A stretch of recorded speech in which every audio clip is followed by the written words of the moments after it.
लोभ प्राणी का शत्रु है। एक शिकारी सारा दिन भटकने के पश्चात जब निराश सा जंगल से गुजर रहा था तो उसने सामने से आते एक जंगली सूअर को देखा। तो उसका मन खुशी से नाच उठा कि चलो कुछ तो मिला। लेकिन वह सूअर भी कुछ कम ना था। उसने अपने शत्रु शिकारी को पहचान लिया था। इससे पहले कि वह शिकारी उसका शिकार करता, सूअर ने उस पर हमला कर दिया।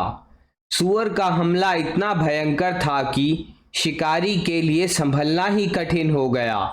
देखते ही देखते शिकारी खून से लथपथ धरती पर ढेर हो गया। मरते मरते शिकारी ने अपनी कमर से लटकते हुए खंजर को निकालकर सूअर के पेट में घोंप दिया।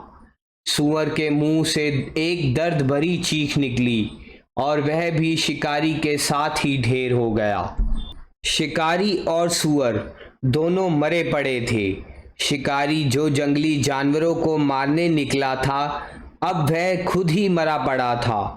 उसके पास ही उसके तीर बिखरे पड़े थे और कमान भी पड़ी थी जो सूअर के हमले में टूट गई थी। घूमता हुआ एक गीदड़ वहां आ पहुंचा। जब उसने वहां पर पड़े सूअर और शिकारी की लाशों को देखा तो वह खुशी से नाच उठा और अपने आप से ही कहने लगा, आज ना जाने सुबह सुबह किस भले प्राणी का मुंह देखकर चला था जो एक नहीं दो दो शिकार मिल गए। अब तो अपने को कई दिन का भोजन मिल गया। खूब पेट भर के खाएंगे और खूब आराम से सोएंगे। गीदड़ उनके पास ही बैठ गया।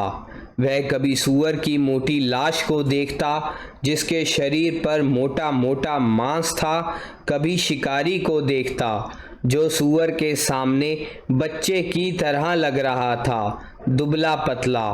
पास ही शिकारी के तीर बिखरे पड़े थे। उनके साथ ही पड़ी थी टूटी कमान। इस कमान की तंद भी तो चमड़े की ही थी। तीन तीन प्रकार का मांस था। वह सोच रहा था कि पहले किसे खाएं, किसे ना खाए। जब किसी के सामने अधिक भोजन पड़ा हो तो उसका मन ही शांत सा हो जाता है। उसे खाने की भी कोई जल्दी नहीं होती। वह यही सोचता है कि खाना ही तो है, जब चाहेंगे खा लेंगे। गीदड़ कुछ देर तो इधर उधर घूम कर देखता रहा कि कोई उसका शत्रु तो नहीं आ रहा जो आकर उसके शिकार पर हाथ साफ कर जाए। कमजोर प्राणी तो सदा शक्तिशाली लोगों से डरते ही रहते हैं। यही कारण था कि गीदड़ धड़कते हुए दिल से इधर उधर देख रहा था। फिर वह शिकारी और सूअर की लाशों के निकट आ गया।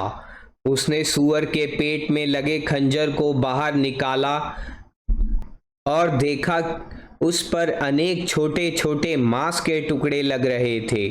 लालची गीदड़ ने जैसे ही उस खंजर पर लगे खून और मांस के टुकड़ों को देखा तो उसके मुंह में पानी भर आया। उसने सोचा, चलो पहले इसे ही खा लेता हूँ।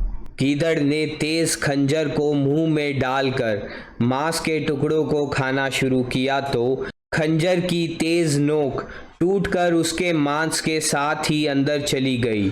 लालची गीदड़ ने उसे भी मांस समझकर खाना शुरू किया तो वह लोहे का टुकड़ा जल्दबाजी में उसके गले में फंस गया। देखते ही देखते गीदड़ की भी वहीं पर मौत हो गई। सब कुछ धरा का धरा रह गया।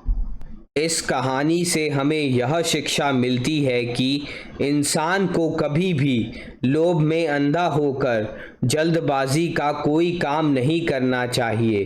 पहले ठंडे दिमाग से सोचो, फिर कोई काम करो।